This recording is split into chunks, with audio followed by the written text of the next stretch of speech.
سلام على حبيبه المصطفى أما بعد فأعوذ بالله من الشيطان الرجيم بسم الله الرحمن الرحيم إن الله وملائكته يصلون على النبي يا أيها الذين آمنوا صلوا عليه وسلموا تسليما اللهم صل على سيدنا محمد معدن الجود والكرم وآله وأصحابه الكرام وابنه الكريم وبارك وسلم صلاة دائمة سرمدا ابدا۔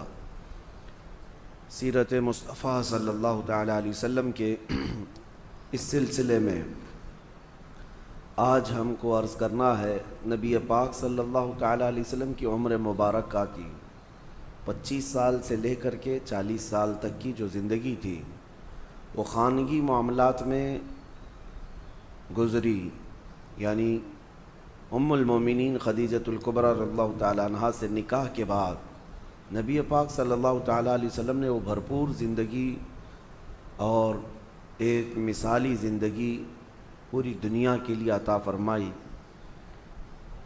40 سال کی عمر پاک جب ہوئی آپ کی تو آپ تنہائی پسند کرنے لگ گئے، بھیڑ بھاڑ سے اپنے آپ کو دور کر لیا اور گوشہ تنہائی میں جا کر کے زیادہ سے زیادہ عبادت کرنے کی خواہش ہونے لگی، اور اس غرض سے نبی پاک صلی اللہ علیہ وسلم مکہ سے تقریباً 4.5 کلومیٹر دور اس وقت خانہ کعبہ سے غار ہیرا میں جا کر کے عبادت کرتے تھے۔ ہیرا یہ جبل نور ایک پہاڑی ہے، اس پہاڑی کے اوپر ایک غار ہے، یہ تقریباً 3000 فٹ اونچا ہے۔ سب سے اوپر کی چوٹی پر جا کر نبی پاک صلی اللہ علیہ وسلم تنہائی اختیار کرتے تھے۔ یہ گوشہ نشینی تھی اور اس وقت تک ابھی کوئی وحی نہیں آئی تھی، نہ ہی کوئی آیت اتری تھی قرآن کی، لیکن اس سے پہلے ہی نبی پاک صلی اللہ علیہ وسلم 2 دن 3 دن تک اس غار میں تشریف لے جاتے تھے۔ اس وقت حضرت خدیجۃ الکبریٰ رضی اللہ تعالیٰ عنہا مکمل ساتھ رہیں، یہاں تک کہ آپ کے کھانے کا انتظام وہ خود کرتیں، گھر سے کھانا لے کر کے وہ خود جاتیں اور پہاڑ پر کھانا دے کر کے پھر واپس آتیں۔ آج ایک بار چڑھ جائے کوئی اس پہاڑ پر تو 8 دن تک پٹھے درد کرتے ہیں، اور حضرت خدیجۃ الکبریٰ رضی اللہ تعالیٰ عنہ دن میں 2 مرتبہ حضور پاک صلی اللہ علیہ وسلم کے پاس، کبھی 3 مرتبہ جاتی تھیں اور آتی تھیں خدمت مصطفیٰ میں۔ پھر یہ دن گزرتے رہے تو وہی ایک دن جب آپ کی عمر مبارک کا 40واں سال تھا، جبرائیل امین علیہ السلام آئے غار میں، اور وحی کے اترنے کے معاملات وہاں سے شروع ہوئے۔ جیسے کہ میں نے تفسیر کے پہلے دن بھی عرض کیا تھا کہ قرآن کی سب سے پہلی آیت کیسے نازل ہوئی۔ جبرائیل امین علیہ السلام آئے غار میں اور حضور اکرم صلی اللہ علیہ وسلم سے کہا اقرا، پڑھو۔ حضور نے فرمایا میں نہیں پڑھنے والا۔ پھر جبرائیل امین نے سینے سے سینہ لگا کر بہت تیزی سے بھیج دیا، اور اس کے بعد پھر چھوڑ دیا، پھر کہا۔ 3 مرتبہ جبرائیل امین نے اس طرح سے کیا، سینے سے سینہ لگا کر کے معانقہ کرتے تھے، اور 4تھی مرتبہ میں جبرائیل امین نے کہا اقرأ بسم ربک الذی خلق، پڑھو اس رب کے نام سے جس نے پیدا کیا ہے۔ نبی پاک صلی اللہ تعالیٰ علیہ وسلم نے پھر پڑھنا شروع فرمایا، یہاں تک کہ 5 آیتیں نازل ہوئی۔ یہ آیتیں لے کر کے نبی پاک صلی اللہ علیہ وسلم اترے، اور سب سے پہلے جو خبر دی گئی وحی کے اترنے کی وہ ام المومنین خدیجۃ الکبریٰ، حضرت خدیجۃ الکبریٰ حضور صلی اللہ علیہ وسلم کو لے کر کے ورقہ بن نوفل، اس زمانے میں عیسائیوں کے ایک بہت بڑے عالم کا نام ہے ورقہ بن نوفل، یہ ایک عبادت گزار شخص تھے، ان کے پاس حضرت خدیجہ لے کر کے گئیں۔ وہ ان کے خاندانی بزرگ بھی تھے کہ معاملات پوچھنے کے لیے کہ یہ کیا معاملات ہیں۔ ورقہ بن نوفل کے پاس جانے کے بعد انہوں نے پوچھا نبی پاک صلی اللہ علیہ وسلم سے کہ کیا معاملہ ہوا آپ کے ساتھ۔ حضور نے پورا واقعہ بتایا غار ہیرا میں کیا کیا پیش آیا۔ تو ورقہ بن نوفل نے کہا محمد صلی اللہ علیہ وسلم مبارک ہو، آپ کے پاس جو فرشتہ آیا وہ عام فرشتہ نہیں بلکہ وہ پچھلے نبیوں کے پاس اللہ کا پیغام لے کر آتا تھا، اور اگر وہ فرشتہ آپ کے سامنے آیا ہے تو اللہ نے آپ کو نبوت کے لیے چنا ہے، آپ اس کے رسول ہیں، آپ اس کے نبی ہیں۔ اور ورقہ بن نوفل ایمان لائے ہوئے لوگوں میں سے نہیں ہے، لیکن خواہش یہ کی کاش میں اس زمانے میں جب آپ کی اعلان نبوت ہوگا اور میں تندرست ہوتا تو میں مکمل آپ کی خدمت میں حاضر رہتا، اس لیے کہ عنقریب وہ دن آئیں گے جب آپ کو آپ کے خاندان والے اور آپ کے شہر والے اتنا سخت ظلم کریں گے کہ آپ کو اپنا وطن چھوڑنا ہوگا۔ یہ پہلے ہی کہہ دیا گیا تھا۔ تو نبی پاک صلی اللہ تعالیٰ علیہ وسلم وہاں سے آئے۔ اب وحی کے اترنے کے سلسلے کو تھوڑے دنوں تک کے لیے اللہ نے موقوف رکھا، وحی نہیں آئی دوسری، لیکن رسول پاک صلی اللہ علیہ وسلم کو مکمل اس بات کی تمنا رہتی، اس وحی کے انتظار میں حضور صلی اللہ علیہ وسلم سرگرداں رہتے، کیونکہ ایک بار جو پیغام محبت آیا ہے اس پیغام محبت کو دوبارہ سننے کا شوق۔ پھر ایک بار مکہ کے بازار سے گزر رہے تھے، کسی نے پکارا محمد محمد، نبی پاک صلی اللہ علیہ وسلم کا نام۔ حضور نے پلٹ کر کے اس آواز کی طرف دیکھا تو آسمان اور زمین کے بیچ میں وہی فرشتہ یعنی جبرائیل امین، وہ اتنی بڑی شکل میں کرسی پر براجمان ہے۔ نبی پاک صلی اللہ علیہ وسلم نے پہلی مرتبہ یہ منظر دیکھا جبرائیل کو اس حالت میں، تو اس کے بعد آسمان اور زمین پورا اس فرشتے سے بھر گیا ہے، جبرائیل امین سے۔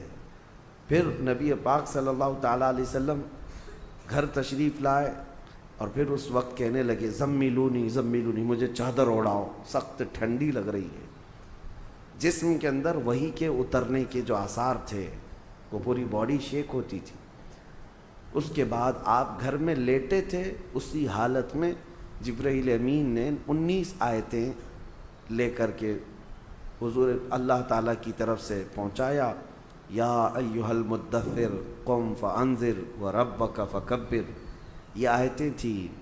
اللہ تعالیٰ نے اپنے نبی کو مدثر کہہ کر پکارا، اے مدثر اٹھو، قم فانذر، لوگوں کو اللہ کا خوف دلاؤ، وربک فکبر، اور تمہارے رب کی تکبیر بلند کرو، اللہ اکبر کہو۔ پھر یہاں سے احکام شروع ہوئے۔ اب نبی پاک صلی اللہ تعالیٰ علیہ وسلم کو باضابطہ حکم ہوا کہ آپ اپنی قوم کے سامنے اعلان فرمائیں، اور اس سے پہلے اللہ تعالیٰ نے ایک حکم یہ فرمایا وَأَنذِرْ عَشِيرَتَكَ الْأَقْرَبِينَ، آپ پہلے اپنے رشتہ داروں کو اللہ کا خوف دلاؤ۔ سب سے پہلے جو شروعات ہوئی وہ یہاں سے۔ حضور اکرم صلی اللہ تعالیٰ علیہ وسلم نے سب سے پہلے اپنے گھر والوں میں اپنے سارے چچاؤں کو، اپنی پھوپھیوں کو، اپنے رشتہ داروں کو جمع کیا، اور جمع کر کے ان کے سامنے دعوت اسلام پیش کی۔ سب سے پہلا مرحلہ یہی تھا دعوت کا، اپنے گھر سے شروع کیا اور ان کے سامنے اس دعوت کو رکھا۔ ان میں اکثر لوگوں نے انکار کر دیا، اکثر لوگوں نے انکار کر دیا، وہ اپنے پرانے ڈھنگ پر ہی قائم رہے، کسی نے التفات نہیں کیا، توجہ نہیں کی۔ پھر یہاں تک کہ نبی پاک صلی اللہ علیہ وسلم کی جو امیج تھی پورے مکہ میں وہ ایسی تھی کہ حضور کی بات پر لوگ آنکھ بند کر یقین کرتے تھے، بڑی بڑی امانتیں رکھتے تھے۔ تو ایک دن حضور صلی اللہ علیہ وسلم نے جبل ابو قبیس، وہاں پر مکہ میں ایک پہاڑی ہے یا اس کے قریب ایک پہاڑی، اس پہاڑی کے پاس سارے مکہ والوں کو بلایا کہ سب کے سب آ جاؤ، اور حضور کی آواز پر پورا مکہ جمع ہو گیا۔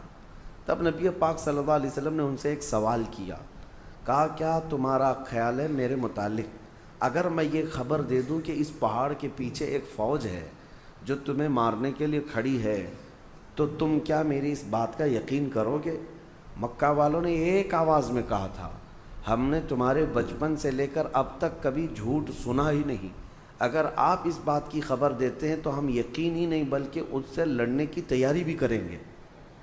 نبی پاک صلی اللہ علیہ وسلم نے فرمایا جب تمہیں میری بات پر اتنا یقین ہے تو سنو، اللہ ایک ہے اور میں اللہ کا آخری رسول ہوں، اور جن بتوں کے سامنے تم سر جھکاتے ہو یہ فضول ہے، یہ باطل ہیں۔ تو نبی پاک صلی اللہ علیہ وسلم کا جب یہ اعلان ہوا تو مجمع میں کھلبلی مچ گئی کہ ہمارے پرانے دین پر حملہ ہو گیا، ہمارے دھرم پر حملہ ہو گیا ہے۔ اور پھر اسی مجمع میں سے ایک شخص کھڑا ہوا اور اس نے سخت جملوں میں بات کہا، تبن لک یا محمد الہذا جمعتا، نعوذ باللہ، اس نے کہا برا ہو اے محمد تمہارے ہاتھ ٹوٹ جائیں، کیا تم نے اس کام کے لیے ہمیں یہاں جمع کیا تھا؟ یہ بولنے والا حضور صلی اللہ علیہ وسلم کا سگا چچا ابو لہب تھا۔ حضور پاک صلی اللہ علیہ وسلم کو زندگی میں سب سے پہلا برا جملہ کہنے والا یہی شخص تھا، کیونکہ اتنے سالوں میں کبھی کسی نے انگلی بھی نہیں اٹھائی، کبھی نہ اخلاق پر بات کی، نہ کسی نے سخت لہجے میں آپ سے بات کی۔ اخلاق کریمانہ وہ اعلیٰ معیار کے تھے۔ پہلی مرتبہ اس طرح کا کڑوا جملہ اور طعن و تشنیع کے ساتھ گالی بھرا ہوا، نبی پاک صلی اللہ علیہ وسلم کے قلب اطہر پر یہ بات گراں گزری، بہت سخت ہوئی۔ لیکن اس مجمع سے حضور اکرم صلی اللہ تعالیٰ علیہ وسلم لوٹے تھے کہ ہاں تاریخ میں یہ ہے، اب جو لوگ ایمان لائے ان میں بچوں میں سب سے پہلے مولا علی کرم اللہ وجہہ الکریم، جب آپ کی عمر 9 سال کی تھی۔ بڑی عمر والوں میں سب سے پہلے ایمان لانے والے حضرت ابوبکر صدیق رضی اللہ عنہ، عورتوں میں سب سے پہلے ایمان لانے والی سیدہ خدیجۃ الکبریٰ رضی اللہ تعالیٰ عنہ، اور غلاموں میں سب سے پہلے ایمان لانے والے حضرت زید بن حارثہ رضی اللہ تعالیٰ عنہ، اور حضرت بلال حبشی رضی اللہ تعالیٰ عنہ کا بھی نام ہے۔ یہ لوگ سب سے پہلے ایمان لانے والوں میں ہیں، سب سے پہلے جو لوگ ایمان لائے۔ اب یہ وہ لوگ تھے، اس میں حضرت ابوبکر حضرت خدیجہ کو چھوڑے تو باقی تو سب ان کے حالات ایسے نہیں تھے کہ وہ پورے مکہ والوں سے پنگا لے لیتے، مقابلہ کر سکتے۔ کمزور لوگوں سے دین شروع ہوا، اور جو لوگ شروع میں اسلام میں داخل ہوتے تھے وہ غریب صحابہ تھے، کمزور تھے، لیکن ایمان اتنا مضبوط تھا کہ ہر مصیبت کے لیے وہ ڈٹے رہتے تھے، ہر بڑی سی بڑی مصیبت کو فیس کرنے کو تیار تھے۔ اب یہاں سے تبلیغ اسلام کا سلسلہ شروع ہوا۔ شروع کے سالوں میں نبی پاک صلی اللہ علیہ وسلم نے پوشیدہ طریقے سے ہی دعوت اسلام دی، پوشیدہ طریقے سے، یعنی بالکل اوپنلی دعوت نہیں دی جاتی تھی، تنہا ایک ایک شخص کو کنونس کرنا۔ جیسے حضرت ابوبکر صدیق کی دعوت پر حضرت عثمان غنی ایمان لائے، حضرت ابوبکر صدیق کی دعوت پر حضرت زبیر، حضرت طلحہ، یہ لوگ بھی ایمان لائے۔ تو یہ جو ایک دوسرے سے ایمان کا سلسلہ چلتا رہا۔ باضابطہ طور پر تبلیغ کب ہوئی؟ حضور اکرم صلی اللہ تعالیٰ علیہ وسلم ایک بازار میں تشریف لے گئے، وہاں پر لوگوں کے درمیان خطاب کر رہے تھے کہ ابو جہل درمیان میں آیا، پوری دھول اڑایا حضور پاک صلی اللہ علیہ وسلم پر، اور نہایت سخت جملوں میں کہنے لگا کہ لوگوں اس شخص کی بات مت سنو کہ یہ اس کا ذہنی توازن خراب ہو گیا، نعوذ باللہ، بڑے بڑے برے الفاظ کہتا ہوا۔ اب یہاں سے تکلیفوں کا دور بھی شروع ہو گیا، آزمائش کا دور۔ ایک بات یاد رکھیں، کوئی بھی مشن لے کر کے کھڑا ہونا معمولی نہیں اس دنیا میں، اور وہ بھی نبی پاک صلی اللہ علیہ وسلم نے ایسے پتھر دلوں کے سامنے وہ عظیم دین کو پیش کیا تھا۔ اب آپ اندازہ کر سکتے ہیں وہ لوگ کس قدر ایگریسو تھے، اسی سے آپ اندازہ کریں کہ حضور جیسے شخص کو جو لوگ اچھی طرح جانتے تھے اخلاق میں کیا ہیں، لیکن حضور جب حرم کعبہ میں آتے تو ان کے ساتھ کیا کیا کرتے تھے لوگ، کیا کیا کچرے ڈالے، بہت ساری چیزیں کی، یہاں تک کہ عقبہ بن ابی معیط نام کا ایک ظالم شخص ایسا ہے، حضور ایک بار مسجد حرم میں آئے تھے نماز ادا کرنے کے لیے، اس نے اپنا گمچھا جو رومال ہوتا ہے وہ حضور صلی اللہ علیہ وسلم کے گلے میں ڈال کر گول گھمانا شروع کیا، اور اتنا گھما کر کے کھینچا کہ حضور اکرم صلی اللہ علیہ وسلم کے گلے پاک پر سوجن آ گئی تھی۔ یہ سب معاملات حضور کے ساتھ ہوئے، اور جو صحابہ ایمان لائے تھے ان کی بڑی آزمائش تھی، بڑی آزمائش تھی۔ حضرت ابو فقیہہ ایک غلام تھے، ان کو ان کا آقا اتنا مارتا تھا، یہاں تک کہ راستے میں لے کر جا رہا تھا تو ایک جانور ہوتا ہے چھوٹا سا، اس جانور کو دیکھ کر کے اس نے کہا کہ تیرا خدا یہی تو نہیں ہے۔ اس وقت حضرت ابو فقیہہ کا ایمان دیکھیں، جیسے اس نے گستاخی کی، پکار کر کہنے لگے اللہ ربنا اللہ ربنا، ہمارا رب اللہ ہے، ہمارا رب اللہ ہے، وہ ایک ہے۔ وہ ظالموں کو جلانے کے لیے یہی اتنا ہی کافی تھا، اتنا ہی کافی تھا۔ اسی کو تو اقبال نے کہا ہے کہ یہ غریب صحابہ تھے لیکن ان کے چولہے ہلا کر رکھ چکے تھے، کمزور تھے لیکن ان کے لوگوں کی نیندیں حرام کر رکھی تھی، کہ ان کا داو ان پر نہیں چلتا تھا، وہ ڈرائے دھمکائے موب لنچنگ کیے لیکن صحابہ پر کچھ بھی اثر نہیں ہوتا تھا۔ اسی کو اقبال نے کہا تھا کفر دم توڑ دے گا ٹوٹی ہوئی شمشیر کے ساتھ۔ تمہارے پاس بڑے ہتھیار ہونے ضروری نہیں ہیں، ٹوٹی ہوئی شمشیر، ٹوٹی تلوار۔ فرماتے ہیں اقبال کفر دم توڑ دے گا ٹوٹی ہوئی شمشیر کے ساتھ، گر تم نکل آ جاؤ ایک بار نعرہ تکبیر کے ساتھ۔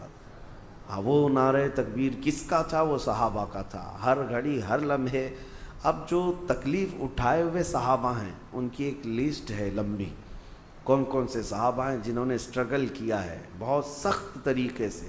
اس میں حضرت ابو فقیہہ، حضرت بلال حبشی، حضرت خباب ابن الارت، حضرت خبیب ابن عدی، حضرت عمار بن یاسر جن کو آگ میں جلایا گیا تھا، آگ میں جلایا گیا، حضرت سیدہ سمیہ جن کو گھوڑے کے ٹانگوں میں باندھ کر کے دوڑایا گیا تھا، وہ بڑی عمر کی خاتون تھی، ان کی شرمگاہ پر تیر مار کر کے انہیں شہید کیا گیا تھا۔ یہ اسلام کی سب سے پہلی شہیدہ ہے، سب سے پہلے شہید ہونے والی خاتون ہے۔ مکہ میں یہ جو اسٹرگل کا زمانہ شروع ہو گیا، تو اب میں آپ کو یہاں سٹیپ بائی سٹیپ عرض کروں گا۔ نبوت کے جو سال شروع ہوئے، پہلا سال، دوسرا سال، تیسرا سال، چوتھا سال، اس طرح سے 40 سال کی عمر پاک میں نبی پاک صلی اللہ علیہ وسلم نے اپنے نبوت کا اعلان فرمایا۔ آپ ایک بات یاد رکھیں، فرق محسوس کریں۔ بہت سارے لوگ یہ کہتے ہیں حضور 40 سال کی عمر میں نبی بنائے گئے۔ حضور نبی بنائے نہیں گئے، حضور نے تو فرمایا میں تو اس وقت بھی نبی تھا جب آدم علیہ السلام کو مٹی اور پانی میں گوندھا جا رہا تھا، وہ تو نبی اس وقت بھی تھے۔ اور نبی میرے آقا صلی اللہ علیہ وسلم اولین آخرین سب کے نبی ہیں، لیکن نبوت کا اعلان کرنے کا حکم 40 سال کی عمر میں ہو۔ اس کو ہمیشہ سے احتیاط کریں۔ بعض لوگ ایسے ہی بک جاتے ہیں کہ حضور کو 40 سال کی عمر میں نبوت ملی، نبوت ان کی زمانے سے تھی لیکن اعلان کرنے کا حکم کب ہوا؟ 40 سال کی عمر میں۔ اب یہاں سے دور نبوت شروع ہوا، اب اس کو دور نبوت کہتے ہیں۔ 40 سال پہلے کی جو زندگی میں نے آپ کو رکھا وہ مختصراً وہ حضور کی ایک سیرت ایسی ہے جو آئیڈیل ہے، مثالی ہے۔ بچپنا، جوانی، شادی کے معاملات، تجارت کے معاملات 40 سال کی عمر تک۔ لیکن اب اصل جو یعنی پوری دنیا کے لیے اسوہ حسنہ ہے، جس کو قرآن نے کہا ہے لَقَدْ كَانَ لَكُمْ فِي رَسُولِ اللَّهِ أُسْوَةٌ حَسَنَةٌ، تمہارے لیے رسول اللہ کی زندگی بہترین آئیڈیل ہے، نمونہ ہے۔ اب وہ دور نبوت کو آپ کے سامنے رکھنا ہے۔ 23 سال تک، 40 سال کی عمر سے لے کر کے حضور اکرم صلی اللہ علیہ وسلم کی عمر جب 63 سال کی ہوئی، یہ پورا دور نبوت ہے۔ دور نبوت کو ہم 2 حصوں میں ڈیوائیڈ کرتے ہیں، ایک مکی حصہ ہے اور ایک مدنی حصہ ہے۔ 13 سال مکہ میں دور نبوت کے گزرے اور 10 سال مدینے میں دور نبوت کے گزرے۔ دونوں دور بہت الگ الگ ہے، ڈیفرنٹ ہیں۔ مجھے آپ کو اسٹیپ بائی اسٹیپ عرض کرنا ہے 13 سال مکہ میں کس طرح گزرے، پہلا سال کیا تھا، دوسرے سال کون سے واقعات پیش آئے، تیسرے سال کون سے واقعات پیش آئے۔ ہر ایک سال کی کچھ خصوصیات ہیں، وہ انشاءاللہ العزیز آپ کو سلسلہ بسلسلہ عرض کیے جائیں گے۔ مکہ کا دور مکمل اسٹرگل کا دور ہے، یہاں کوئی جہاد کی آیت نہیں اتری تھی۔ 13 سال صبر کیا گیا، ہر چیز کو سہا گیا ہے۔ لیکن جب ہجرت ہوئی، مدینے میں جانے کے بعد اسلامک حکومت اسٹیبلش ہوئی، اسٹیٹ آف اسلام جس کو کہیں آپ، یعنی سب سے پہلی چیز جو نبی پاک صلی اللہ علیہ وسلم نے قانون، پارلیمنٹ، ایک نظام جو قائم کیا وہ مدینہ طیبہ۔ مدینہ کی بھی 10 سال، پہلا مدنی سال، دوسرا مدنی سال، تیسرا مدنی سال، ہر ایک کی خصوصیات ہیں اور ان میں جنگیں بھی ہوئی ہیں۔ ہم اس کو تقسیم کر کے اب اصل سیرت کو یہاں سے آپ کے سامنے رکھتے ہیں۔ روزانہ میں انشاءاللہ العزیز سلسلہ بسلسلہ آپ کے سامنے رکھنے کی کوشش کرتا ہوں۔ اللہ کریم میرے آقا صلی اللہ تعالیٰ علیہ وسلم کی سیرت طیبہ پر ہمیں عمل کی توفیق عطا فرمائے۔ مولا کریم نبی پاک صلی اللہ علیہ وسلم کا سچا عشق اور سچی محبت ہمارے سینوں میں عطا فرمائے۔ وآخر دعوانا الحمد للہ رب العالمین۔